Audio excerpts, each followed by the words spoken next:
Scientific Industries, Manufacturer of Laboratory Instrument, Valasaravakkam, Chennai. நலம் தரும் நல்லார் சித்த மருத்துவமனை, கிருஷ்ணகிரி, சென்னை. வணக்கம், நான் திருசக்தி சுந்தரராமன் பேசுகிறேன். தொடர்ந்து உங்கள்கிட்ட வள்ளுவம் சேனல் மூலமாக பேசிக்கொண்டிருக்கிறேன். நீங்களும் பார்த்து ரசித்து கொண்டிருக்கிறீர்கள். அதே சமயம் நீங்கள் எவ்வளவு ரசிக்கிறீங்க அப்படிங்கிறது எங்களுக்கு அதிக ஊக்கத்தை கொடுக்கும். அது இன்னும் எங்களுடைய முயற்சிகளை வெற்றிகரமாக்கும். அப்படின்னா என்ன செய்யணுன்னா, நீங்கள் தொடணும். சப்ஸ்கிரைபுன்னு இருக்குது பாருங்கள், அதை நீங்கள் அழுத்திட்டிங்கன்னா போதும். அதை எல்லோரும் தயவு பண்ணி அதை பண்ணிங்கன்னா தொட்டு விட நமது உறவு தொடரும். வள்ளுவம் நேயர்களுக்கு வணக்கம். அரசியல் பேசு நிகழ்ச்சிக்கு உங்களை வரவேற்பதில் மகிழ்ச்சி. என்று மூடி நின்றிருக்கிறார் மூத்த பத்திரிகையாளர் திரு திருசக்தி சுந்தரராமன் அவர்கள். சார் வணக்கம். சார் வணக்கம். சொல்லுங்கள் சார். நல்லா இருக்கேன், சொல்லுங்கள் சார். இன்றைக்கி சீமான் அவர்கள் ஏர்போர்ட் மூர்த்தி அவர்களை சிறையில் போய் பார்க்குறதுக்காக புழல் சிறைக்கு நேரடியாக போயிருக்காரு. அந்த சிறை முழுக்க ஒரு பரபரப்பான சூழ்நிலை ஏற்பட்டிருக்கு. போய் பார்த்துட்டு வெளியே வந்தவர் ஏர்போர்ட் மூர்த்தி பற்றி பேசுகிறப்போ அங்கே நடந்த சம்பவத்தை பார்த்தாலே உங்களுக்கு தெரிஞ்சிருக்கும் யார் மீது தப்பு இருக்குது அப்படின்னு சொல்லிட்டு. இப்போ திருமாவளவனுக்கு எதிரான ஸ்டாண்டை எடுக்கிறாரா சீமான் அப்படின்ற ஒரு கேள்வி இயல்பாக எழுது. எப்படி பார்க்குறீங்க? இல்லை, இந்த ஏர்போர்ட் மூர்த்தி விஷயத்தில் என்ன நடந்தது என்பது, சீமான் அவரை இன்று சென்று பார்த்தது ஒரு நிகழ்வு. அதுக்கு முன்னாலேயே பார்த்தீங்கன்னா ஏர்போர்ட் மூர்த்தி தாக்கப்பட்ட சம்பவம் பார்த்தீங்கன்னா மிகவும் வெளிப்படையாக யார் தவறு செய்தார்கள் டிஜிபி அலுவலகத்துக்கு முன்னால், அதுவும் அவர் எதுவும் விசிகாவை பற்றி ஏதாவது குற்றச்சாட்டு கொடுக்கறதுக்கோ புகார் கொடுக்கறதுக்கோ போகலை. வேற ஒரு நண்பர் ஒரு புகார் கொடுப்பதற்காக அங்கே வந்திருக்கிறார். அவருக்கு வேற ஒரு இயக்கத்தில் இருக்கிற ஒரு நண்பர், பாமக அருள் நினைக்கிறேன், பாமக, அதான் வேற ஒரு இயக்கம். அவருக்கு இவர் சும்மா கூட போயிருக்கார். ஸோ இதில் அங்கே ஒன்றும் இயக்க ரீதியாகவோ ஒரு விசிகாவை தாக்குவதற்காகவோ அந்த மாதிரி ஒரு காரணங்கள் அப்படி போய் புகார் கொடுப்பதாக இருந்தாலும் அது சட்ட ரீதியான நடவடிக்கை. இது விசிகாவுக்கு சம்மந்தமில்லாத விஷயம். ஒரு பாமக இயக்கத்தை சேர்ந்தவர், அவர் ஏதோ ஒரு விஷயத்துக்காக போய் கொடுக்குறாரு. அதில் ஏர்போர்ட் மூர்த்தி கூட போகிறார். போகும்போது விடுதலை சிறுத்தைகளை சேர்ந்த அந்த பார்த்திபன், இன்னும் யாரோ சில பேர், அவங்க அவரை தாக்குகிறார்கள். இதெல்லாம் வீடியோவில் தெரியுது. ஒரு குறிப்பிட்ட இதில் தாக்கும் பொழுது டிஃபென்ஸ் தற்காப்புக்காக தன்னிடம் இருந்த ஒரு பேனா கத்தியை எடுத்து, அது கூட யாரையும் அவர் கிழிக்கலை, வெட்டலை, அதை காட்டி பயமுறுத்தி துரத்துக்கிறார். அவங்க ஓடி போயிடறாங்க, தடுக்கி விழுந்து வாரி ஓடி போயிடறாங்க. இதுதான் நடந்தது. ஆனால் இவரை செருப்பால் அடித்து அதெல்லாம் நிகழ்வுலாம் செருப்பால் அடிக்க முயன்று அல்லது அடித்து தாக்குதல் நடத்தி இருக்கிறார்கள். முதலில் நடந்தது தாக்குதல், அதுக்கப்புறம் தானே தற்காப்பு வருது. ஆமாம், அவராக யார் வம்புக்கும் போகல. ஆனால் அப்படியே நீங்கள் நியாயமாக இருக்கா மாதிரி நடிக்கணுன்னா கூட என்ன பண்ணியிருக்கணும், ரெண்டு பக்கமும் ஒரு எஃப்ஐஆர் போட்டணும். கடைசி வரைக்கும் போகணும். தற்காப்பில் ஈடுபட்ட ஏர்போர்ட் மூர்த்தி மீது வழக்கு போட்டு, அது மட்டும் இல்லாமல் குண்டாஸில் வேறு போட்டிருக்கீங்க. தாக்கிய விடுதலை சிறுத்தைகள் அவர்கள் யாராவனா இருக்கட்டும், அடிமட்ட தொண்டர்கள் தான், பெரிய அளவுக்கு நிர்வாகிகளாக இல்லை, யாராக இருந்தால் என்ன, அவங்க பேரில் வழக்கு போட்டிருக்காங்க இல்லையா? இப்போது விடுதலை சிறுத்தை தலைவர் திருமாவளவன் அந்த நாலடியார் திருமாவளவன் நாலடி அடின்னு சொன்னார், அதனால் நாலடியார். அவர் அந்த ஸ்கூட்டர் இடித்த போது வெளிப்படையாக எல்லாருக்கும் தெரிஞ்ச விஷயம், அந்த ராஜீவ்காந்தி தாக்குதல் நடத்த கையில் ஒரு அருவாளை தூக்கிட்டு வந்தாரா, துப்பாக்கியை தூக்கிட்டு வந்தாரா திருமாவை தாக்குறதுக்காக? ஒன்றும் இல்லை, அவர் ஸ்கூட்டரில் அவர் பாட்டில் போயிட்டுருக்காரு. பின்னால் இடித்தது இந்த வண்டி தான். இந்த வண்டி இடித்தது அவர் யார்ப்பா இடித்தது, ஏன்பா பார்த்து வரக்கூடாது, இது வழக்கமான தெருவில் யார் போனாலும் இது நடக்கக்கூடிய விஷயம். அப்படி நடக்கும்போது திருமாவை இருக்காருன்னு வண்டியை பார்த்தோன்னா, ஓ தலைவரா அப்படின்னு சொல்லி அவர் தலையை ஆட்டிட்டு வந்திருக்கார் திரும்பி மரியாதை கொடுத்து. ஆனால் அவரை இறங்கி அடித்து துரத்தி கொண்டு போய் பார் கவுன்சிலுக்குள்ளே வேற வச்சு அடித்து, பார் கவுன்சிலுக்கு உள்ள சொத்துக்களை சேதம் இவ்வளவும் பண்ணியிருக்காங்க. அவர் கூட சிறுத்தைகள் கூட வந்தோம். இவ்வளவையும் திரும்ப பார்த்து கொண்டிருந்தார் என்றால், அவர் அதை அடக்கவில்லை என்றால், அது மட்டும் இல்லாமல் அதை இன்னும் மேலே எண்ணெய் ஊற்றி எரியிற நெருப்பில் எண்ணெயை ஊற்றுற மாதிரி சும்மா 4 அடி தான், 4 தட்டு தான் தட்டினாங்க, ஒழுங்காக கூட அடிக்கலைன்னு சொல்கிறார். மனசாட்சியே இல்லாமல். ஒரு தலைவருக்கான பண்பு என்ன? முதல்ல அங்கேயே தடுத்துருக்கணும். அங்கேயே வந்து என்ன சொல்லியிருக்கணும், இடிச்சிட்டாங்க தம்பி பார்த்து போப்பா, அவருடைய ஓட்டுநர்கிட்ட தம்பி பார்த்து போப்பா, முடிஞ்சு போச்சு. யாராவது இறங்கி போன கூட அதெல்லாம் இறங்க வேணாம், சும்மா விடுங்க, அதெல்லாம் சின்ன விஷயம். இதுதான் ஒரு தலைமை பண்பு. சரி, அதை தாண்டி அவர்கள் வந்து அடித்த போதாவது தடுத்துருக்கணும். இறங்கி வந்து அவர்களே வண்டியில் ஏறு, தேவையில்லாத 2 பண்ணல. 3வது இதை தாண்டி பார் கவுன்சில் வரைக்கும் போகும்போது வரைக்கும் வண்டியிலேருந்து இறங்காமே உட்காந்துருந்தார். அப்பொழுது இதை அவர் ஆமோதிப்பதாகவும் ஆதரிப்பதாகவும் தானே எடுத்துக்கணும். 10வதுன்னு 4 அடி தான் அடித்தாங்க தாக்குதல்னு சொல்லி அதை எஃப்ஐஆர் போடும்போது அவரை வந்து ராஜீவ்காந்தி கூட நிறைய பேட்டிலாம் கொடுத்துருக்காரு. தாக்குதல் நடத்தினதா சொல்கிறாங்க அப்படிலாம் வந்து போட்டார். தாக்குதல் நடத்துகிறவன் இந்த பக்கம் போகும்போது ஸ்கூட்டரில் போகும்போது எதிரில் வந்தால் கூட வந்து நேரம் வந்து வந்தால் தற்கொலைப்படை என்ன வேணாலும் சொல்லலாம் நீங்கள், கற்பனைக்கு ஏற்ற மாதிரி. அப்போது எதனால் சொல்கிறேன்னா, அங்கே வரும் பொழுது இதே திமுக அரசுடைய காவல்துறை எப்படி நடந்து கொண்டது, ஏர்போர்ட் மூர்த்தி விஷயத்தில் டிஜிபி அலுவலகத்துக்கு வாசலிலேயே ஒரு வன்முறை நடந்திருக்கிறது. அவர் தாக்கப்பட்டிருக்கிறார். அவர் தற்காப்பிற்காக சில முயற்சிகளில் ஈடுபட்டார். அவர் பேரில் வழக்கு போட்டு குண்டாசு. ஆனால் வந்து அந்த பக்கம் இருக்கிறவங்கள பேரில் வழக்கு போடல. அந்த பக்கம் இருக்கிறவங்க யார் என்னங்கிறது இல்லை. தாக்கிய வந்தவர்கள் முதலில் வந்து தவறு செய்தவர்கள் அவர்கள். அப்போது இந்த அரசு வந்து எவ்வளவு பாரபட்சமாக நடந்து கொள்கிறது. அதில் சம்மந்தப்பட்டவர்கள் வந்து விடுதலை சிறுத்தைகளா திமுகவினரா அப்படிங்கிறது அங்கே கொஸ்டின் இல்லை. எப்பொழுதுமே திமுக அரசில் வந்து இது வந்து ஒரு சாதாரண பாமர மக்களானோட தாம்பரத்தில் நடந்துச்சு பாருங்கள். ஒரு பெண் வந்து ஒரு சிறுமி 13-14 வயது சிறுமி கற்பழிக்கப்பட்ட போது 14 வயதானுமோ அவருடைய பெற்றோர்கள் கற்பழித்தவன் அந்த பாலியல் வன்முறை செய்தவனை வந்து சேர் போட்டு உட்கார வச்சுக்கிட்டு அவனுக்கு எதிரில் இந்த அந்த பெற்றோர்களை வந்து நிர்வாணமாக நிற்க வைத்து காலையில் வரைக்கும் நிற்க வச்சு அவர் சித்திரவதை பண்ணாங்க. இங்கே தாம்பரம் யார் அவங்க பாதிக்கப்பட்டவங்க. இப்போ ஒரு பெண் வந்து தன்னுடைய காதலனுடன் தகராறுன்னு சொல்லி போடும்போது நம்ம கூட பேசணும். சென்னையில் போய் வந்து கம்ப்ளைண்ட் பண்ண போனால் அங்கே ஒரு அசிஸ்டன்ட் கமிஷனர் ஆஃப் போலீஸே வந்து ஆபாசமாக வந்து நைட்டில் மெசேஜ் எல்லாம் அனுப்பிச்சு என் கூட படுக்கைக்கு வான்னு கூப்பிட்டு அதுக்கப்புறம் திஷா மிட்டல் என்கிற டிஐஜிகிட்ட போய் அதுக்கப்புறம் அவரை வந்து சஸ்பெண்ட் பண்ணி சஸ்பெண்ட் கூட பண்ணல, அவர் வேறு இடத்துக்கு மாற்றம் பண்ணியிருக்காங்க. ஆயுதப்படைக்கு நம்ம வழக்கம் போல் ஆயுதப்படைக்கு மாற்றுறது ஒரு பனிஷ்மெண்ட்டா? சஸ்பெண்டில் பண்ணணும். அப்போது இந்த திமுகனாலே அது ராஜேஷ் தாஸ் இருந்தார், ஏடிஜிபி டிஜிபியாக இருந்தார். ஒரு எஸ்பி லெவலில் இருக்கிற ஒரு அம்மா மகேஸ்வரியா அது பேர் அவங்க பேர் அவங்க வந்து பாலியல் காரில் இருக்கும்போது ஒரு பாலியல் அழுத்தம் கொடுத்ததாக வந்தபோது அவங்க வந்து கம்ப்ளைண்ட் பண்ண விடாமல் வந்து செக் போஸ்ட்டில் மடக்கி எல்லாம் பண்ணிவிட்டு இந்த வழக்கில் வந்து அவர் குற்றவாளின்னு தீர்ப்பாகி தண்டனை பெற்ற பிறகும் அவருக்கு வழக்கமான ஓய்வு கொடுத்து அவருடைய பென்ஷன் கிராஜுவிட்டி எல்லாத்தையும் வந்து செட்டில் பண்ணியிருக்கு அரசு.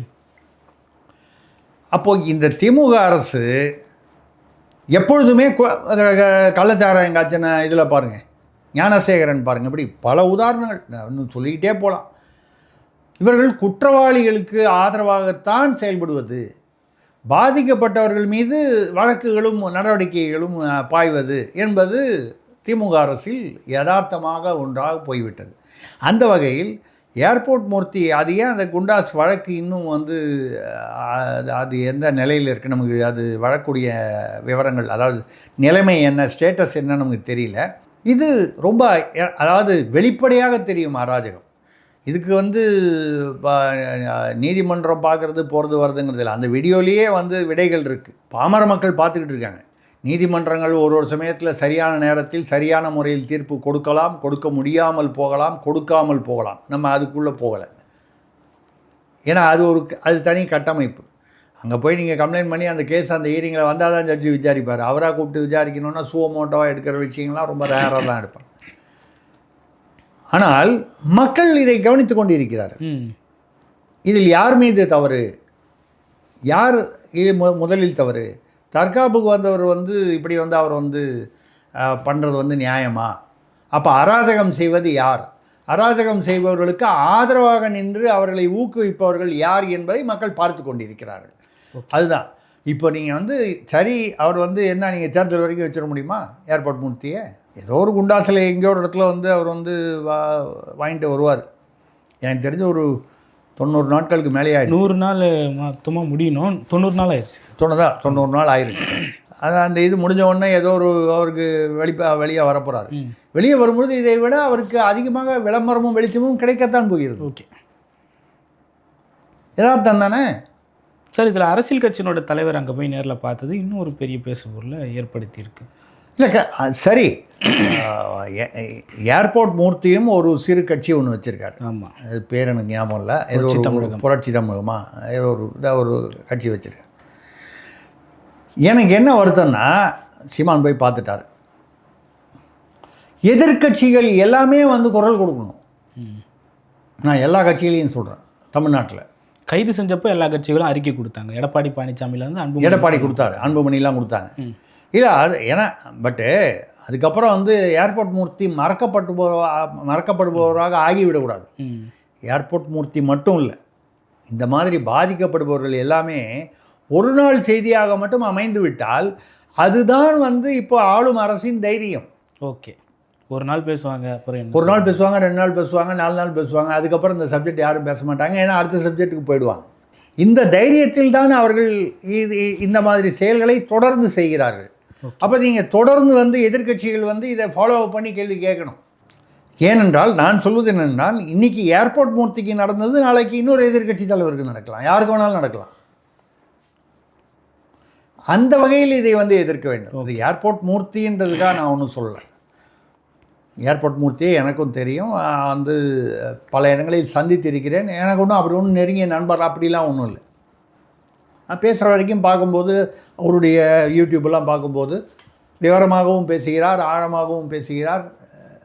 அவருடைய பேச்சிலும் நியாயம் இருக்கிறது, ஈர்க்கத்தக்க வகையில் பேசுகிறார் அப்படிங்கிறது ஒரு பொதுவான அபிப்பிராயம். இது வந்து அரசியல் கட்சின்னு இல்லை, பொதுவாக ஒரு யூடியூபரே பேசுகிறாருன்னு நல்லா பேசுகிறாரு. ஒரு இயல்பான ஒரு 7-8 முறை நான் ஒரு அங்கங்கே சில யூடியூப்பில் பேச போகும்போது சந்தித்திருக்கிறேன். ஒரு மரியாதை நிமித்தம் சில வார்த்தைகள் பேசு, அவ்வளோதான். அதுக்கு மேலே எனக்கு தெரியாது. ஆனால் கேள்விப்பட்ட வரையில் அவர் ஒன்றும் பெரிய வந்து ஒரு பெரிய மாஃபியா கேங்கு மாதிரியோ அந்த மாதிரிலாம் ஒன்றும் பெரிய நடத்துகிறதெல்லாம் ஒன்றும் தெரியல, அப்படிலாம் ஒன்றும் இல்லை. அப்போ என்னத்துக்கு குண்டாஸில் போட்டு இது யாரை பார்த்தாலும் வந்து சும்மா அந்த ஃபார்வர்ட் பண்ணவனெல்லாம் பிடிக்கிறதுக்கு தனிப்பட. அதுதான் சார் இன்றைக்கி சீமானும் சொல்லியிருக்காரு, பேசுகிறதுக்கே என்னெல்லாம் தேசிய பாதுகாப்பு சட்டத்தில் அடைச்சாங்க. இன்றைக்கி அதே மாதிரி யார் பேசினாலும் யூடியூப்பில் சமூக வலைத்தளங்களில் எழுதுனா கூட குண்டா சட்டத்தில் போடுறதுன்றது ஒரு கொடுங்கோன்மை ஆட்சிக்கான உதாரணம் இதுன்னு சொல்கிறாரு சார். ஆமாங்க, கொஞ்ச நாள் முன்னால் கரூர் இந்த தாவேக்காவுடைய இதில் வந்து அவருக்கு விஜய்க்கு வந்து நடிகர் விஜய்க்கு வந்து தலைமை பண்பு இல்லை, நீதிபதி ஜஸ்டிஸ் சொன்னார். நீதிபதி உயர்நீதிமன்ற நீதிபதி சொன்னார். இதை வந்து ஒரு யூடியூபர் வரதராஜன் என்பவர் இது நீதிபதியோட வேலை இல்லை, ஒரு அரசியல் தலைவருக்கு தலைமை பண்பு இருக்கா இல்லையான்னு முடிவு பண்ணுற அதிகாரமோ கருத்து கூற வேண்டிய அவசியமோ இல்லை, ஒரு வழக்கறிஞர்ன்ற முறையில் சொல்கிறாரு. ஆமாம், அவர் வழக்கறிஞர், முன்னாள் போலீஸ் அதிகாரி. அவரை அரெஸ்ட் பண்ணுறாங்க, கிட்டத்தட்ட 1 மாதம் ஜெயிலில் இருக்கார். நீதிமன்ற அவமதிப்பு. இத்தனைக்கும் அவர் வந்து அந்த நீதிபதியுடைய பெயரை குறிப்பிடவில்லை. ஆமாம், சரிங்களா. இப்போது இந்த திருப்பரங்குன்றம் மேட்டரில் நீதிபதி ஜிஆர்எஸ் அவருடைய பெயரை சொல்லி பாராளுமன்றத்திலேயே டிஆர் பாலு வந்து ஆர்எஸ்எஸ் ஜட்ஜின்னு சொன்னார். அது நீக்கப்பட்டது அவை குறிப்பில் இருந்து. ஆமாம், இங்கே வந்து ஐ பெரியசாமி மூத்த அமைச்சர், திராவிட மாமணி, ரொம்ப வருஷமாக இருக்காருன்றதுக்காக சொல்கிறேன். அவர் என்ன சொல்கிறாரு, உயர்நீதிமன்றம் சொல்வதையெல்லாம் வந்து சட்டசபையாக வந்து அரசியல்வாதிகள் அரசு கேட்கணுன்னு அவசியம் இல்லை. திருமாவளவன் சண்முகமும் சொன்னாங்க சார். அதுதான் சொல்ல வரேன். அடுத்தது விசிகா திருமாவளவனும் பேசினார். மார்க்சிஸ்ட் சண்முகம் வந்து அந்த நீதிபதி தகுதியற்றவர். ஆமாம், இன்றைக்கி இம்பீச்மெண்ட் போனாங்களே, அதுக்கு வேண்டிய கையெழுத்து இல்லாமல் ஃபெயில் ஆகிடுச்சு. இம்பீச்மெண்ட் போனோம்னா அதுக்கு ஒரு குறிப்பிட்ட அளவு லோக்சபாவில் ராஜ்யசபாவில் இதெல்லாம் வந்து இருக்குது தேவை. அதுக்கப்புறம் அப்போ தான் வந்து இன்ட்ரடியூஸே அறிமுகமே படுத்த முடியும். அதுக்கப்புறம் அதுக்கான காரணங்களை சொல்லி ஆராய்ச்சி பண்ணி அது முடிவு. இது வரைக்கும் இந்தியாவில் ஒரு நீதிபதி கூட வந்து இம்பீச் ஆனதில்லை. ஒரு 2-3 பேர் இல்லை 4 பேர் இது வரைக்கும் இம்பீச் ஆகிறதுக்காக போய் கடைசி நிமிடத்தில் அது வந்து வாபஸ் வாங்கப்பட்டது. இல்லை அவர்களாகவே பதவி விலகி விட்டார். அதில் தமிழ்நாட்டிலேருந்து 2 பேர் இருக்காங்க, ராமசாமின்னு ஒருத்தர் முன்னால், அதுக்கப்புறம் தினகரன். வடநாட்டில் ஏதோ 2-3 பேர் இருக்காங்க. இல்லை, நான் என்ன சொல்கிறேன்னா, பெரியசாமி வந்து தமிழ்நாடு அரசு சட்டமன்றத்தை விட நீதிமன்றம் ஒன்றும் உயர்வில்லைன்னு சொன்னான். அப்போ செந்தில் பாலாஜியை கைது பண்ண போது வந்து சட்டமன்றம் நினச்சா வந்து ரிலீஸ் பண்ண முடிஞ்சிச்சா? தீரன் வீரன் தியாகின்லாம் சொன்னீங்க. எந்த செந்தில் பாலாஜி வந்து மாஃபியா கிங்கு கொள்ளைக்காரர்னு 2016 எந்த வழக்குக்காக ஸ்டாலின் பேசினாரோ அதே வழக்குக்காக அவர் இடி கைது செய்த போது அவரை தீரன்னு சொன்னீங்க. ஆனால் உங்களால் வந்து அவரை வெளியில் கொண்டு வரணும்னா நீதிமன்றம் மூலமாக தானே கொண்டு வர முடியும். நான் யதார்த்தம் பேசுகிறேன். சட்டமன்றத்தில் தீர்மானம் போட்டால் ஜெயிலேருந்து வெளியில் கொண்டு வர முடியுமா? உயர்நீதிமன்றம் தான் பெயில் கொடுத்தாகணும். ஆமாம். அப்போ வந்து ஒரு பெரியசாமி போன்றவரோ இப்போ ஒரு அமைச்சர் பொறுப்பில் இருக்கார், மூத்த அமைச்சர், அரசுக்கு உயர்நீதிமன்றத்துக்கு வந்து அரசு உயர்நீதிமன்றம் சொல்வதை அரசு கேட்க வேண்டும் என்ற அவசியம் இல்லை. எப்போ? தீபத்தூண் மேட்டரை விட்டுருங்க. கருணாநிதி ஐயா அவர்கள் இறந்தபோது மெரினாவில் புதைப்பதற்கு ஒரு தடை இருந்தது. அப்போ உயர்நீதிமன்றத்தில் நடுராத்திரியில் ஜட்ஜை எழுப்பி உட்கார வச்சு, இத்தனைக்கும் எடப்பாடி அதிமுக ஆட்சி, இவர்கள் எதிர்கட்சி, அங்கே போய் அந்த நடுராத்திரியில் வந்து விடிகாத்தால் வந்து வக்கீல்களை வர வச்சு நீதிபதி வீட்டில் அந்த தடையை நீக்கிறதுக்கு ஏற்பாடு பண்ணிவிட்டு மறுநாள் காலையில் போய் எடப்பாடி கிட்ட கெஞ்சி கூத்தாடி இடம் வாங்கி மெரினாவில் அவருக்கு சமாதி கட்டப்பட்டது. அப்போ நீதிமன்றம் தேவைப்பட்டது இல்லை, நள்ளிரவில் தேவைப்பட்டது. ஒரு பாமர மக்களுக்காக வந்து நள்ளிரவில் நீதிமன்றம் திறக்குமா? உயர்நீதிமன்றமாகட்டும் உச்ச நீதிமன்றமாகட்டும். அப்போ ரெண்டாவது, உங்களுக்கு வேணும் போது அந்த உயர்நீதிமன்றம் நள்ளிரவில் கூட திறக்கணும். உங்களுக்கு வேணாங்கும் போது சட்டமன்றமோ அரசோ வந்து இது கட்டுப்பட்டதல்ல. நான் கூட சில நிகழ்வுகளில் பேசினேன். SM கிருஷ்ணான்னு கர்நாடகாவில் வந்து முதலமைச்சராக இருந்தார் காங்கிரஸில். இப்படி தான் காவிரி நீரை திறந்து விடணும்னு சொன்னபோது இத்தனை TMC திறந்து விடணும்னு உச்சநீதிமன்றம் சொல்லிச்சு. உச்சநீதிமன்றம் சொன்னாலாம் நான் திறந்து விட முடியாது, என்னுடைய விவசாயிகள் வந்து கிருஷ்ணராஜசாகர் அணையிலிருந்து குதிச்சு செத்து போகிறேன்னு சொல்லி போராட்டம் பண்ணுறாங்க. நான் மக்களின் பிரதிநிதி, மக்கள் நலனுக்காக தான் பார்க்குறோம், எனக்கு உயர்நீதிமன்றம்லாம் உச்சநீதிமன்றம் கட்டுப்படுத்தாதுன்னாரு. 24 மணி நேரம் டைம் தர்றேன், நிபந்தனையற்ற மன்னிப்பு கேட்கணும் அவதூறுக்கு, அந்த நாங்கள் என்ன ரிலீஸ் பண்ண சொல்கிறோமோ அதை தமிழ்நாட்டுக்கு ரிலீஸ் பண்ணணும்னு சொல்லி மன்னிப்பு கேட்டார் அவர். அவங்க என்ன சொன்னாங்கன்னா அந்த சமயத்தில் உச்சநீதிமன்றம், அப்படி இல்லை 24 மணி நேரத்தில் நீங்கள் நிபந்தனையற்ற மன்னிப்பு கேட்கலன்னா, அது உச்சநீதிமன்றம் நல்லா தான் கேட்டாங்க. ஏன்ப்பா நாங்களாக அவங்கள கூப்பிட்டோம், நீங்களும் தமிழ்நாடும் சண்டை போட்டுட்டு தானே வழக்கு எடுத்துகிட்டு வந்தீங்க, வழக்கில் தீர்ப்பு கொடுக்குறோம், அப்புறம் தீர்ப்பு ஒத்துக்க மாட்டேன்னு அர்த்தம். நீங்கள் தானே வழக்குக்கு வந்தீங்க, உங்களுக்கு உரிய சந்தர்ப்பங்கள் கொடுக்கப்பட்டது, தீர்ப்பு உங்களுக்கு ஆதரவாக இல்லைன்னு சொல்லலாம்.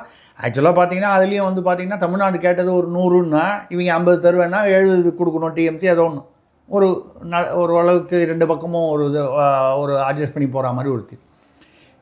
இல்லை என்றால் முதல்வராக இருந்தாலும் உங்களை கைது செய்ய வேண்டி வரும்னு உச்சநீதிமன்றம் சொன்னதுக்கப்புறம் நிபந்தனையற்ற மன்னிப்பு கேட்டார் SM கிருஷ்ணா அவர்கள், காங்கிரஸில் முதல்வர், ஒரு 20 வருஷம்.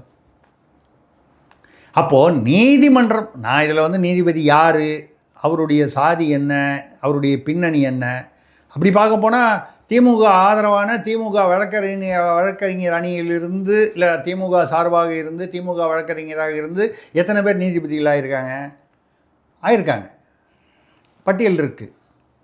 அதிமுகலேருந்து வந்திருக்கலாம், இல்லைன்னு சொல்லலை. அப்படி வரும்பொழுது ஒரு பாஜகவோ ஒரு இந்துத்துவ பின்னணியோடு சில பேர் வந்திருக்கலாம். நான் வந்து இன்னார் பின்னணியை பற்றி, உயர்நீதிமன்ற நீதிபதினு வந்து உட்கார்ந்தாச்சுன்னா நம்ம வந்து அந்த நீதிமன்றத்துக்கு தான் வந்து மரியாதை கொடுக்குறோம்.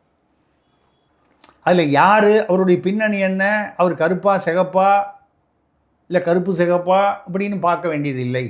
அப்படிங்கிற வகையில் இவங்களுக்காக வேணும்னா உயர்நீதிமன்றம், அப்போ என்னன்னால் ஏர்போர்ட் மூர்த்தி மேட்டராக இருந்தாலும் சரி, இதில் திருப்பரங்குன்றம் இதுவாக இருந்தாலும் சரி, வேண்டுமென்றால் உயர்நீதிமன்றத்தை தலையில் தூக்கி கொண்டாடுவாங்க. ஒரு சமயம் வந்து அது ஆட்டுக்கு தாடி தேவையில்லை, ஆளுநர் மாநிலத்துக்கு ஆளுநர் தேவையில்லைம்பாங்க. ஆனால் சட்டமன்றத்தில் சட்டம் கிழிஞ்சிருச்சுன்னு சொல்லி நேரம் அங்கே தானே போனீங்க. அப்போ அந்த ஆளுநர் உங்களுக்கு, அவர் ஆளுநர் அப்போ வேறு யாரோ இருந்தாலும் வித்யாசாகர் ராவ் இருந்தாலும் அன்றைக்கி அந்த ஆளுநருங்கிற பதவி உங்களுக்கு தேவைப்பட்டது. ஏன்னா நீங்கள் எதிர்கட்சியாக இருந்தீங்க. இதுதான் இவர்களுடைய ஒரு பெரிய ஒரு அராஜகம். ஓகே. எதிர்க்கட்சியாக இருக்கும்போது ஒரு நிலைமை, இது விவசாயிகள் போராட்டமாக இருந்தாலும் சரி, மாணவர்களாக இருந்தாலும் சரி, மாற்றுத்திறனாளிகளாக இருந்தாலும், ஆசிரியர்களாக இருந்தாலும், நாங்கள் உங்களுக்கு துணை நிற்போம், தோள் கொடுப்போம்னு பேச வேண்டியது, வந்த அப்புறம் அவங்களே பிடிச்சி குண்டாஸில் போட வேண்டியது, இப்படி. அதாவது எல்லா கட்சிகளிலும் குறைபாடுகள் இருக்கிறது. இப்போ கூட ஏதோ ஒரு மத்திய உளவுத்துறை எடுத்துதான் சொல்கிறாங்க 90 ஜெயிக்குன்றாங்க. 90 ஜெயிக்குன்னா அப்போ வந்து பெரிய தலைவலி சிக்கல் இல்லை. இழுபறி 38 இல்லை 38ங்க. இல்லை ஏன் சிக்கல்னு சொல்கிறேன்னா, தொங்கு சட்டசபை சார் இழுபறியில் பாதிக்கு மேலே திமுக தான் சார் அடிக்கும் எப்போவுமே. எதை வச்சு சொல்கிறீங்க? கள்ள ஓட்டு போட்டுருவாங்கன்னு சொல்கிறீங்களா? அப்படிலாம் நான் சொல்கிறேன் சார். இல்லைங்க, எனக்கு புரியலன்றதுனால நான் கொஞ்சம் தெளிவுக்காக கேட்டேன். இல்லைங்க, வரப்போ ஆளுங்கட்சிக்கு அது இல்லைங்க, நான் என்ன சொல்கிறேன், 38ல் 19 அவங்க நீங்கள் நல்ல ஓட்டாகவே போட்டுட்டோம், அதை பற்றி ஒன்றும் இல்லை. அது அப்படியே வாங்குறாங்கன்னு வச்சுக்கிட்டா கூட அப்போவும் 118 வரல. ஆமாம். 90ங்கிறது ஒன்றும் பெரிய இது ஒன்றும் இல்லை, இதுதான் அப்படிங்கிறது இல்லை. களம் மாறலாம், இல்லை சர்வேலையும் தவறுகள் நடக்கலாம். ஒரு சர்வே வந்துச்சுன்னா அது அப்படியே தான் வரும்ன்றதெல்லாம் ஒன்றும் அவசியம் இல்லை. அதனால் வந்து பார்க்கும்போது, ஆனால் என்ன நம்மளுடைய கவலை என்னென்னா, ஒரு ஜனநாயக ரீதியான கவலை, இதில் வந்து கட்சி சார்பற்ற கவலை என்னென்னால், எந்த இது ஆட்சியாக இருந்தாலும் ஒரு தொங்கு சட்டசபை வந்ததுன்னு வைங்க, அதுவும் இந்த தடவை மற்ற மாதிரி வந்ததுன்னா வந்து சரி, இவங்க அவங்கள சப்போர்ட் பண்ணுவாங்க, ஒரு கூட்டணி ஆட்சி அப்படி சொல்லலாம். இப்போ இருக்கிறத பார்த்தீங்கன்னா, அவங்க இப்போ அந்த அந்த மத்திய உளவுத்துறையுடைய சர்வே என்று சொல்லப்படுகிற அந்த இது பிரகார செய்தி 90, விஜய் தாவேகா வந்து 70, 35 வந்து அதிமுக பாஜக, சீமான் நாம் தமிழர் 1, 38 இழுபறி, இப்படி வந்ததுன்னு வைங்க. இப்போ திமுக அதிமுகவை ஆதரிக்காது, அதிமுக திமுகவை ஆதரிக்காது ஆட்சியை. இப்போ விஜய் வந்து திமுகவை ஆதரிப்பாரா? அதாவது இந்த சர்வே பிரகாரம் இல்லை இதை ஒட்டி முடிவுகள் வருவதாகவே வைத்துக்கொள்வோம். எவ்வளோ தூரம் வரும் வராது அந்த சப்ஜெக்டு அது வரும். பட் வந்தது என்றால் விஜய் கண்டிப்பாக திமுகவை ஆதரிக்கிறதுக்கான வாய்ப்பு கம்மி. அதுதான் சொல்கிறாங்க. அப்போ எங்கே ஆதரிக்க முடியும்? அதிமுக வேறு வழி இல்லாமல் அதிமுக பாஜக. அப்போ ஆட்சி அமைப்பது திமுகவாக இருக்க முடியாது. இதைத்தான் நான் சொல்ல வர்றேன். இந்த அரசு ஊழியர்கள் அதிருப்தி இப்போ இப்படி இருக்கும்போதே இருக்கு. இன்னும் 6 மாதத்தில் அவர்கள் வந்து ஒரு முடிவு செய்து விட்டால் அவங்களுக்கு வேலை நடக்கலைன்னா இதை விட இன்னும் மோசமாக 90ங்கிறது மோசமாக போகலாம். தாவேகா வந்து 70 அப்படிங்கிறது என்னை பொறுத்த வரைக்கும் அப்படி வாங்க முடிந்தால் அது ஒரு பெரிய சவாலாக இருக்கும். சவால் பாராட்டக்கூடக்கூடியது. முதல் முறையாக வந்துவிட்டு வருவது பாராட்டக்கூடியது. வரும் வராதுன்னு சொல்கிறதுக்கு நம்ம யாரும் இல்லை, மக்கள் தான் தீர்ப்பு. இப்போ கூட பாண்டிச்சேரியில் பார்த்தீங்கன்னா இன்றைக்கி வந்து சில விஷயங்களை பார்க்கும்போது இன்னும் நிர்வாக திறனில் வந்து அவர்கள் வந்து ரொம்ப தூரம் பயணிக்க வேண்டியிருக்குன்னு தெரியுது. 5000 பேர் வந்து கூட்டம்னு சொல்லி அவங்க அனுமதி கேட்டிருக்காங்க. அது ஏதோ ஒரு மைதானம், உப்பள மைதானத்தில் கொடுத்துருக்காங்க. ஆனால் என்னென்னா நிபந்தனை வந்து தமிழ்நாட்டிலேருந்து யாரும் கிராஸ் பண்ணி வரக்கூடாதுன்றாங்க. ஆனால் தான் செங்கோட்டையன், நாஞ்சில் சம்பத் போன்றவர்கள் சமீபத்தில் இணைந்தவர்கள் யாரும் இவங்க கூட அவங்கள யார் வரக்கூடாதுன்னு தமிழ்நாட்டிலேருந்து, எனக்கு தெரிஞ்சு தமிழ்நாட்டிலேருந்து அப்படியே வந்து பார்டரை வந்து இந்தியா பாகிஸ்தான் வாகா பார்டரை கூட சமயத்தில் திறக்கிறாங்க. அது எப்படி வந்து தமிழ்நாட்டு பார்டரை க்ளோஸ் பண்ணுவாங்க? நீங்கள் தாவேகா கொடியுடன் சென்றால்தான் வந்து தடுக்க முடியும். செங்கோட்டையனோ அல்லது வந்து நாஞ்சில் சம்பத்தோ அந்த கொடி இல்லாமல் சாதாரணமாக காரில் போனால் செங்கோட்டையன் உங்களை விட மாட்டேன் தமிழ்நாட்டிலேருந்து அப்படின்னு சொல்வதற்கான வாய்ப்புகள் எனக்கு தெரிஞ்சு கம்மி. அப்படி என்றால் அவர்கள் அழைக்கப்படவில்லை என்று ஒரு பேச்சு அடிபடுகிறது. செங்கோட்டையனும் ஏன்னா அவங்க 2 பேர் ஏன் சொல்கிறோன்னா வெளியிலிருந்து சமீபத்தில் இணைந்தவர்கள், மேடையில் பேசுவாங்கன்னு எதிர்பார்ப்பு. ஆமாம் இருந்தது. அவர்களை வந்து ஏதோ போலீஸ் தடுத்து விட்டதுன்னு சொல்கிறதுக்கு அப்படி பார்க்க போனால் வந்து இப்போ நான் போகிறேன், நான் தாவேகாவுக்காக தான் பாண்டிச்சேரிக்கு போகிறேன்னு எப்படி தெரியும் இல்லையா? தமிழ்நாட்டிலிருந்து வந்தவர்கள் தான். சரி, கியூஆர் கோடு, அதுக்கு தான் வந்து கட்சியிலிருந்தே கியூஆர் கோடு கொடுத்திருக்காங்க. ஆனால் ஒரு கவனிக்கப்பட வேண்டிய விஷயம் என்னென்னா 5000 பேருக்கு அனுமதி வாங்கினாங்க, 5000 பேருக்கு அனுமதி கொடுக்கப்பட்டது. அதில் வந்து 5000 பேர் வந்து வரவில்லை. வேலுச்சாமிபுரத்தில் கரூரில் வந்து 10,000 பேர் வருவாங்கன்னு எதிர்பார்த்த இடத்தில் 27,000 பேர் வந்ததாக சொல்லப்படுகிறது. காவல்துறையே ஒப்புக்கொள்வது. ஏன் விட்டாங்க, எப்படி விட்டாங்க, இவங்க பேரில் தப்பா அவங்க பேரில் தப்பா, அதெல்லாம் விசாரணையில் இருக்குது, நம்ம விட்டுருவோம். கரூரில் வந்து கிட்டத்தட்ட ஒரு 2011 புள்ளி விவரம் படி வந்து 12 லட்சம் மக்கள் தொகை. இன்றைக்கி வந்து அநேகமாக ஒரு 15 லட்சம் இருக்கலாம் சுமாராக. அங்கே இதில் பார்த்தீங்கன்னா கரூரில் வந்து 4 லட்சம், 3,95,000 கரூர் டவுன் மட்டும் ஆனால் என்னென்னா தமிழ்நாட்டில் பல பகுதிகளிலிருந்து அங்கே வந்திருப்பாங்கன்றதுனால வந்து அதிகமாக இருந்திருக்கும். 4 லட்சம் பேர் இருக்கக்கூடிய கரூரில் 27,000 பேர் கூடினார்கள். இன்றைக்கி சுமார் 15 லட்சம் இருக்கக்கூடிய பாண்டிச்சேரி புதுச்சேரி அங்கே வந்து 5,000 பேர் வந்து தாவேகால வந்து அவர்களால் திரட்ட முடியவில்லை. ஒரு காரணம் வந்து தமிழ்நாட்டிலிருந்து யாரும் அலோவ் பண்ணல. பட் அலோவ் பண்ணலன்னா தாவேகா கொடி போட்டுக்கிட்டு போயிருந்தாலும் அலோவ் பண்ணியிருக்க மாட்டானே தவிர காரே அலோவ் பண்ண மாட்டான், மோட்டார் சைக்கிளே அப்படி சொல்ல முடியாது. அந்த தாவேகா துண்டு போட்டு போனவனா அலோவ் பண்ண மாட்டாங்க. அதை ஒரிஜினலும் அலோவ் பண்ணியிருக்காங்க சார். அவர்லாம் தமிழ்நாடு தான். ஆமாம், தமிழ்நாடு தானே. அவர் என்ன ஆந்திராவிலேருந்து வந்தாரா? இல்லை இல்லை, இப்போ அதாவது சமீபத்தில் இல்லை, ஒரு கால் முன்னால் வந்திருக்கலாம் அதாவது. பட் இப்போ நம்ம வந்து அவர் இங்கே தமிழ்நாட்டிலேருந்து தானே, சென்னையிலேருந்து தானே போகிறாரு. அதனால் வந்து அப்போது ஏன் வந்து செங்கோட்டையன் அழைக்கப்படவில்லை, அது ஒரு பக்கம். அதில் வந்து தமாஷ் வந்து பார்த்திங்கன்னா அந்த QR கோடு வந்து 5,000 பேர் வரலன்னு QR கோடு இல்லாதவங்களை அனுமதிக்கணும்னு சொல்லும்போது அங்கே உள்ள காவல்துறை வந்து அதை மறுத்திருக்கிறது. ஒரு பெண் அதிகாரிக்கும் புஷி ஆனந்த் அவர்களுக்கும் பெரிய வாக்குவாதம் வீடியோவில் வருது.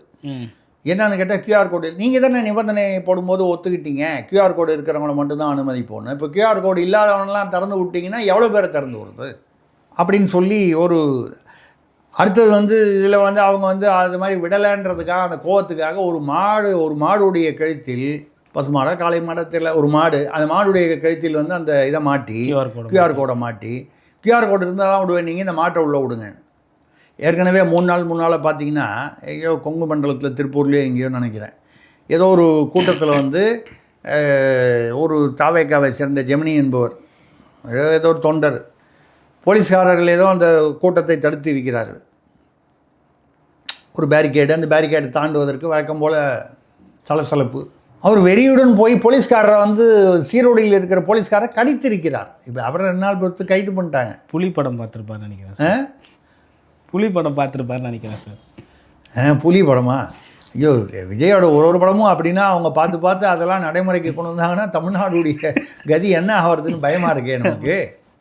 எனக்கு கூட ஞாபகம் இருக்குது, குருவி படத்தில் வந்து அப்படி வந்து ரயில் வந்து இப்போ வேகமாக ஓடிக்கிட்டு இருக்கும், ரயிலோடையே வேகமாக விஜய் வந்து ஓடி டப்புன்னு ரயிலில் ஏறிடுவார். சார் குருவி சார், குருவி நான் பார்த்தேன், ஞாபகம் இருக்கு எனக்கு. அபிராமி தேட்டரில் பார்த்தேன். அபிராமி அவர் ராமநாதன் அவர்கள், அப்புறம் அந்த தேட்டர் ஓனர் வந்து என்னுடைய நண்பர், அவர் கூப்பிட்டுருந்தார்.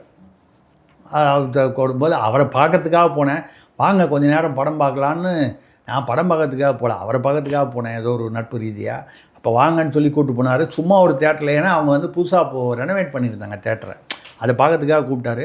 உள்ளே போய் ஒரு 15-20 நிமிஷம் அவருக்காக ஒரு காலியாக இருந்த சீட்டில் அவரும் நானும் உட்காந்துட்டு பார்த்துட்டு நல்லா இருக்குங்க. ஜெயண்டோட மொதல் படம் சார். ஆமாம், ஞாபகம் இருக்குது. அதுக்கப்புறம் ரெட் எப்படி ஜெயண்ட் ஆச்சுன்றது அதில் தான். எதுக்காக சொல்கிறேன்னா, இது இந்த ரயிலில் இப்போ இந்த தொண்டரெல்லாம் விஜய் வந்து குருவி படத்தை பார்த்துட்டு ரயிலோட வேகமாக ஓடி ரயிலில் ஏறத்துக்கு முயற்சி பண்ணால் என்ன கதியாகும்? சினிமா என்ற மாயை வேறு, இயல்பு வாழ்க்கை வேறுங்கிறதுக்காக சொல்கிறேன். இது வந்து விஜய் மட்டும்தான் இல்லை, தனுஷ் படம் மாட்டலாம்னு சொல்லலாம். ஒரு ஆள் வந்து 10 பேர் 50 பேர் அடிக்கிறாங்க. இயல்பு வாழ்க்கையில் ஒரு ஆள் அடிக்கிறதே பெருசு, 2வது ஆள் வந்து 3வது ஆள் வந்ததுன்னா சார் இதில் என்ன அடிச்சிருந்தா தள்ளுமுள்ளாக இருந்தால் கூட அதில் ஏதோ சீடிட்டாங்க, லேடிஸ் அடிச்சிட்டாங்கன்னு சொல்லிட்டு நம்ம சொல்லலாம். ஆனால் கடிக்கிறதுன்றது அதான் சொன்னேன், அது என்ன ஒரு வெறித்தனமான பைத்தியகாரத்தனமான செயல். ரொம்ப ரொம்ப வெளிப்படையாக பேசணுன்னா, அதுவும் போலீஸ் ட்ரெஸ்ஸில் இருக்கிறவங்க போய் யாரை கடித்தாலுமே அது வந்து மோசம்தான். போலீஸ் ட்ரெஸ்ஸில் இருக்கிற ஒரு ஆளை போய் கடிக்கிறது அப்படிங்கிறது, இப்போது போலீஸ்காரனை வேணும்ட்டே வந்து வெட்டுறாங்க, குத்துறாங்க, அது வந்து பர்சனல் பகையாலோ இல்லை வேறு ஏதோ ஒரு விஷயத்துக்காகனா அதெல்லாம் திட்டமிட்டு செய்யப்படுவது. இவர்கள் உணர்ச்சி வசப்பட்டு இது வந்து உணர்ச்சி வசப்பட்டு செய்கிறது. இந்த மாதிரி உணர்ச்சி வசப்பட்டு செய்யக்கூடியவர்கள் வந்து ஆபத்து அதிகம். திட்டமிட்டு செய்கிறவன் வந்து ஆபத்து இல்லைன்னு சொல்லலை, அவன் வந்து திட்டமிட்டு உடனே தப்பித்து போகிறதுக்கு என்ன வழி அதெல்லாம் கணக்கு பண்ணி பண்ணுறான். இது திடீர்னு இவன் எப்படி பண்ணுவான்னு சொல்லுவாங்க. நீங்கள் அதாவது ஒரு குடித்தவனோ இல்லை வந்து ஒரு கிறுக்கு பிடித்தவனோ அவன் எப்படி வந்து பிஹேவ் பண்ணுவான்றது உங்களால் வந்து கணிக்க முடியாது. அதனால் ஆபத்து அதிகம்னு சொல்கிறேன். இப்போ இந்த கடித்தவர் வந்து நிச்சயமாக அவர் வந்து சாதாரணமான மனநிலையில் இருந்தால் அப்படி செய்திருக்க முடியாது. இல்லை அந்த சமயத்தில் வந்து அவருக்கு விஜய் என்ற பெயரை சொன்னாலே வெறி வருகிறது என்றால் தமிழ்நாட்டின் எதிர்காலத்தை பற்றி நமக்கு ஒரு இயற்கையான கவலை வருகிறது. இன்னொன்று இதில் கவனிக்க வேண்டியது நான் என்ன சொன்னேன்னா, பாண்டிச்சேரியில் அப்போ இருக்கிற அந்த 15 லட்சம் பாப்புலேஷனில் 5000 பேர் வரலைன்னால், என்னுடைய ஒரு கணிப்பு, நான் ஒரு நிகழ்வில் பேசியிருந்தேன், இந்த விஜயை வந்து பார்ப்பதற்காக வர ஈர்ப்பு வந்து நாளுக்கு நாள் குறையக்கூடியது. ஒரு பிரபலத்தை வந்து நம்ம வந்து முதல் தடவை பார்க்கும்போது இருக்கிற ஆர்வம் வந்து 2வது 3வது 4வது தடவை 5வது தடவைன்னு வரிசையாக பார்க்கும்போது உங்களுக்கு வந்து குறைஞ்சிரும். இப்போது வந்து எனக்கு வந்து ரஜினி அப்படின்னு வைங்க, கமலஹாசன், நான் அந்த காலத்தில் உள்ள ஹீரோக்களை வச்சு சொல்கிறது, அந்த இன்றைக்கி ஒரு நாள் பார்க்கும்பொழுது ரஜினி சாரை பார்த்தேன், உண்மையிலேயே நான் பார்த்துருக்கேன், 2 தடவை உட்காந்து பேசியிருக்காரு 1 மணி நேரத்துக்கு மேலெல்லாம், ரைட். கமலஹாசன் அவர்களோடு ஒரே இதில் என்னுடைய விழாக்கே அவர் வந்து விருந்தினராக வந்திருக்கிறார், அவருடன் அவர் வீட்டிற்கெல்லாம் போய் சாப்பிட்டு வந்திருக்கேன், எல்லாம் ரைட். ஆனால் இதுவே வந்து டெய்லி வாக்கிங் போகும்போது நான் அவரை பார்க்குறேன்னு வச்சுங்க, ரஜினிகாந்தோ, கமலஹாசனோ, விஜயோ, அஜித்தோ, நான் சொல்கிறது ஒரு பிரபலம் இல்லை ஒரு அரசியல் தலைவரோ, தினம் வாக்கிங் போகும்போது பார்க்குறேன்னு வைங்க, ஒரு 10 நாள் 15 நாள் ஆச்சுன்னா அதுக்கப்புறம் வந்து அவர் வந்து எனக்கு சாதாரணமாகி விடுவார். அவரை பார்க்க வேண்டும் என்கிற அந்த ஈர்ப்பு குறைந்து விடும். அதே போல் இவருக்கு வந்து புதுவையில் வந்து இந்த ஈர்ப்பு குறைந்து வருகிறதா? அதனால்தான் வந்து 5000 பேர் கூட வந்து சேராமல் போனார்களா? ஏன்னா இவங்களாக தானே QR கோடு கொடுக்குறாங்க. சார், தாவேகா தரப்பில் வந்து என்ன சொல்கிறாங்கன்னா, தமிழ்நாட்டிலேருந்து யாரும் வரக்கூடாதுன்ற ஒரு நெருக்கடி ஒன்று கொடுத்தாங்க. இன்னொன்று வந்து வார நாட்கள்ன்றதுனால வரல. இப்படி பல கிடுபிடிகளில் நாங்கள் வந்து சந்திச்சோம். அரசியல் செய்கிறதுல வார நாட்கள் என்ன, வார இறுதி நாட்கள் என்னங்க? எப்பவுமே சனிக்கிழமைனா தான் விஜய் வருவார், இது செவ்வாய்க்கிழமை. இது என்னங்க எண்ணெய் தேய்ச்சி குளிக்கிறதா? அந்த காலத்தில் வந்து அது கூட இந்த காலத்தில் யாரும் எண்ணெய் தேய்ச்சே குளிக்கிறது இல்லை. அந்த காலத்தில் தான் சொல்லுவாங்க, ஆம்பளைங்கெல்லாம் வந்து சனிக்கிழமைக்கு எண்ணெய் தேய்ச்சி குளிப்பாங்க, பொம்பளைங்கெல்லாம் வெள்ளிக்கிழமைக்கு எண்ணெய் தேய்ச்சி குளிப்பாங்க. இது சனிக்கிழமை தான் அரசியல் பண்ணுவேன். சப்போஸ் இவர் ஒரு உதாரணத்துக்கு வச்சுப்போம், அவர் முதல்வராக வர முடியுதுன்னு வச்சுப்போம், அது 26 வரலாம், இல்லை 31 வரலாம், வராருன்னு வச்சுப்போம். எல்லாரையுமே நம்ம பாசிட்டிவாக நினைப்போம், ஓகே, நல்ல நினைப்போடையே நம்ம அணுகுவோம். இப்போ சனிக்கிழமை தான் அவர் வந்து செக்ரட்டேரியட்டுக்கு வருவாரா? பாக்கி நாள்லாம் வரமாட்டாரா? அப்படியெல்லாம் அரசியல் செஞ்சால் வந்து 24 மணி நேரமும் அரசியல் செய்யும் போதே பிரச்சனைகள் வரும்.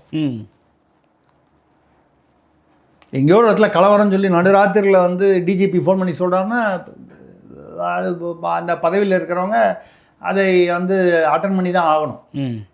காலையில் தான் என்னால் எந்திரிக்க முடியும். அப்படின்னு சில பேர் இருக்காங்க இப்போது அரசியல்வாதிகளில். நைட்டு வந்து 2 மணி 3 மணிக்கு தான் என்னால் தூங்க முடியுது, அதனால் காலையில் 12 மணிக்கு தான் எந்திரிப்பேங்கிற அரசியல்வாதிகள்லாம் இப்போ வந்து ரொம்ப சகஜமாயிட்டாங்க. அதுக்கு காரணங்கள் வேறு. நான் என்ன சொல்கிறேன்னா, அது வெளிப்படையாக தெரிய ஆரம்பித்து விட்டதென்றால் அந்த மோகம் மங்கிவிடும், அவர்களுக்கான அந்த ஈர்ப்பு, அந்த ஆதரவு குறைந்து விடும். இது இன்னார்னு சொல்லலை, எல்லாருக்கும் பொதுவான விஷயம். அந்த வகையில் இந்த விஜய்க்கு வந்து இந்த பாண்டிச்சேரி என்பது இப்போ மறுபடியும் வந்து இதில் ஈரோட்டில் கேட்டிருக்காங்க, அது அனுமதி மறுத்துருக்காங்க. செங்கோட்டையன் அவர்கள் ஈரோட்டில் கேட்டிருக்காரு. அது மாதிரி மறுத்துட்டாங்க. அவங்க கேட்ட இடத்த வந்து மாற்று இடம் சொல்லுங்கன்னு சொல்லி ஏதோ சொல்லியிருக்காங்க. அதாவது அனுமதி இன்னும் கொடுக்கப்படவில்லை, வேறு மாற்று இடம் கொடுத்தால் ஒரு கால அனுமதி கொடுக்கலாம். இப்போ என்னென்னா, இதெல்லாம் வந்து விஜய்க்கு ஒரு சவால். இங்கெல்லாம் வந்து எந்தவித ஒரு துரதிர்ஷ்டமான துர்நிகழ்வுகள்லாம் எதுவும் வந்து நடக்காமல் இருப்பது அவருடைய வளர்ச்சிக்கு நல்லது, அரசியல் பாதைக்கு நல்லது. இல்லைன்னா என்ன வந்துடும்னா, கொஞ்சம் கொஞ்சமாக மக்களுக்கு வந்து ஐயோ விஜய் கூட்டத்துக்கு போனால் ஆபத்து அப்படிங்கிற ஒரு நிலைமை வந்துருச்சுன்னா அது அவருக்கே எதிராக பூமராங் ஆகிடும், மிஸ்ஃபயர் ஆகிடும். சார், அண்ணாமலையும் அதான் சொல்லியிருக்காரு, இன்னொரு கருவு மாதிரி ஒரு சம்பவம் நடந்தால் மக்கள் அரசியலில் ஆர்வம் காட்டுறதே விட்டுருவாங்க. அதுவும் குறிப்பிட்ட அந்த தலைவர், அந்த கட்சி, இந்த கட்சி கூட்டத்துக்கு போனால் வந்து நம்ம உயிரோட திரும்பி வருமா நிச்சயம் இல்லைன்னா, சும்மா வந்து முதல் தடவை சொல்லும்போது தலைவரை பக்கத்தில் நின்று அவரை தம்பியை பார்த்ததுனால எங்களுக்கு சந்தோஷம்னு சொல்கிறவங்க வந்து தொடர்ந்து அதே மாதிரி சொல்லிகிட்டே இருக்க மாட்டாங்க. கொஞ்சம் கொஞ்சமாக அந்த பயம் அதிகரிக்கும். ஓகே, அந்த பயம் அதிகரிக்காமல் இருக்க வேண்டுமென்றால் ஒன்று அவளுடைய உள்கட்சி நிர்வாகமும் அது வந்து அதற்கான முயற்சிகள், அதற்கான செயல்பாடுகளில் ஈடுபட வேண்டும். காவல்துறையும் வந்து இயல்பாக ஒத்துழைக்க வேண்டும். அரசு, காவல்துறை, நான் வந்து அவங்கள மட்டும் சொல்லலை, அரசும் ஒத்துழைக்கணும். ஏன்னா இதுக்கப்புறம் மறுபடியும் இன்னொரு கரூர் நடந்தது என்றால் இப்போ அதே உச்சநீதிமன்றமும் வந்து கேள்வி கேட்கும்ல. ஒரு கரூரை பார்த்த பிறகும் இந்த அரசு வந்து சரியான நடவடிக்கைகள் எடுக்கவில்லை என்றால் நீங்கள் வேண்டுமென்றே செய்தீர்களா, இல்லை உங்களுக்கு ஆளுவதற்கு தகுதி இல்லையா என்று யார் கேட்பாங்க? உச்சநீதிமன்றம் கேட்கும். அப்போ ஐ பெரியசாமி வந்து உச்சநீதிமன்றத்தை பற்றி நாங்கள் கவலைப்படவில்லைன்னு சொல்ல முடியாது. உச்சநீதிமன்றம் கேட்க ஆரம்பிச்சதுன்னா ஜனாதிபதி ஆட்சி வர்றதுக்கு எவ்வளோ நேரம் ஆகும்? இது வரைக்கும் மோடி வந்து எதுவும் வரல அப்படிங்கிறது ஒரு உண்மையாக இருக்கலாம். வரக்கூடாது என்று இல்லை. சுப்பிரமணிய சாமி கூட அந்த திருப்பரங்குன்றம் மேட்டரில் வந்து திமுக ஆட்சி கலைக்கப்பட வேண்டும்னு சொல்லியிருக்காரு. சுப்பிரமணிய சாமி சொல்கிறாருன்றதுக்காக கலைச்சிட போகிறது இல்லை. ஆனால் அப்படிப்பட்ட ஒரு சூழ்நிலையை திமுக அரசோ இல்லை விஜய் தரப்பினரோ, அது 2 பேருக்கும் நஷ்டம். திமுக அரசுக்காவது என்னென்னா அப்படின்னா நான் அனுதாபலை ஓட்டு வாங்கலான்னு அப்படி மாற்று சிந்தனையில் வருவார்கள். ஏன்னா அரசியலில் ஊறியவர்கள். அப்படி வந்து நமது அரசு டிஸ்மிஸ் ஆகிடுச்சின்னா ஒரு அனுதாப அலை கிடைக்கும். அனுதாப அலைக்கு பேர் போன மாநிலம் தமிழ்நாடு. ஆமாம், அது ரொம்ப வருஷமாக உங்களுக்கு அது காலங்காலமாக அப்படி தான் அது. அதனால் அப்படி இருக்கும் பொழுது அப்படியா பரவாயில்ல. பட் புதிதாக கட்சி ஆரம்பித்த விஜய் வந்து இந்த பாதிப்பு மறுபடியும் ஒரு பாதிப்பு வந்தால் கட்டாயம் அவருடைய அரசியல் வளர்ச்சி பாதிக்கப்படும். நம்ம அந்த நல்ல எண்ணத்தில் சொல்கிறோம். ஆக இது ஈரோடோ இல்லை இன்னொரு அடுத்து வரக்கூடிய கூட்டங்கள், பரப்புரைகள், மாநாடுகள் இவையெல்லாம் வந்து விஜய்க்கு வந்து ஒரு ஆசிட் டெஸ்ட்னு சொல்லுவாங்க. ஓகே, பரீட்சை, அக்னி பரீட்சை. இது அக்னி பரீட்சையில் அவரும் அவருடைய கட்சி நிர்வாகிகளும் தேறி வர வேண்டும். சார், அதில் விஜயோட ஸ்பீச்சை நீங்கள் கவனிச்சிங்கன்னா தெரியும், இங்கே இருக்கிற முதல்வர் மாதிரி இல்லை, தமிழ்நாட்டில் இருக்கிற முதல்வர் மாதிரி இல்லை, இங்கே இருக்கிற ரொம்ப நல்லவர், பாதுகாப்பு எங்களுக்கு ஒரு முறை கூட இந்த மாதிரி கொடுக்கல, இந்த பாதுகாப்பை பார்த்து இந்தியா தமிழ்நாடு கற்றுக்கணும் அப்படி சொல்லிட்டு பல விஷயங்களை புதுச்சேரி அரசை வந்து பாராட்டி தமிழ்நாடு அரசு விமர்சனம் பண்ணி போட்டிருக்காரு. இல்லை, அதில் வந்து என்னென்னா ரங்கசாமி அவர்கள் விஜயுடைய நண்பர், ரசிகர், நடிகர் என்ற முறையில் அவருடைய ரசிகர். இது நான் கேள்விப்பட்டது. பாண்டிச்சேரியில் உள்ள பல அரசியல் கட்சி தலைவர்கள் எனக்கு நெருக்கமாக பழக்கம் உண்டு. நமக்கு பாண்டிச்சேரி அரசியலில் பெரிய அளவுக்கு ஆர்வம் இல்லைன்னா கூட ஒரு நட்பு ரீதியில் சொல்கிறேன். அதில் வந்து கேள்விப்பட்டது வந்து அவர் வந்து அவருடைய நெருங்கிய அவரோட நெருக்கமான ஒரு நட்பும் உடையவர், ரசிகர் என்ற முறையிலும் சரி, அவர் ஒரு அரசியல்வாதி என்ற முறையிலும் அவருடைய சைட்லேருந்து ரங்கசாமி அவர்கள். அதனால் ரங்கசாமியை நல்லவர்னா இன்றைக்கி ரங்கசாமி பாஜகவுடன் கூட்டணியில் இருக்கிறார். வரப்போகிற தேர்தலில் அங்கே பாண்டிச்சேரியில் எப்போ தேர்தல் வருது, தமிழ்நாட்டோடு வரும்போது வருமானு தெரியல, வரும்னு நினைக்கிறேன், தெரியல. அப்படி வந்ததுன்னா அந்த சமயத்தில் பாஜக கூட்டணியில் இருப்பாரா இல்லையா? இதில் வந்து ஆதவர்ஜுனாவுடைய மைத்துனரான இவர் ஜோஸ் சார்லஸ் வந்து தனியாக கட்சி ஆரம்பிக்கிறார். அவர் முதல்வராக முயற்சி செய்கிறார்.